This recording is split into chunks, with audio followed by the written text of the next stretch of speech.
السلام علیکم۔ اللہ آپ سب کو سلامت رکھے اور بہت ساری خوشیاں دیکھنا نصیب کرے، آمین۔ کیلے کے ساتھ لسی پینے سے معدے میں درد ہونے لگتا ہے۔ کھیرا اور تربوز کھانے کے بعد پانی نہیں پینا چاہیے کیونکہ اس سے ہیضے کا ڈر رہتا ہے۔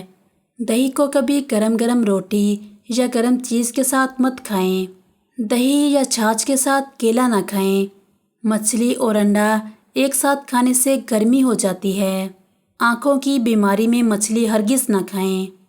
لیموں کا بیج ثابت نگل لیں تو اپینڈکس کا درد ہو سکتا ہے۔ گھی اور شہد کبھی ہم وزن نہ کھائیں۔ دودھ میں گڑ ڈال کر نہ پئیں۔ دودھ کے ساتھ ترش چیز نہ کھائیں۔ کھیرا کھچڑی اکٹھے مت کھائیں۔ کھانا کھا کر فوراً سو جانے سے کان جلد بہرے ہو جاتے ہیں۔ گرمی میں باہر سے آ کر یکدم بالکل نہ نہائیں۔ دن میں 3 بار سے زیادہ کھانا نہ کھائیں اور بھوک رکھ کر کھائیں۔ مرغ کے ساتھ مولی مت کھائیں ورنہ نقصان ہو سکتا ہے۔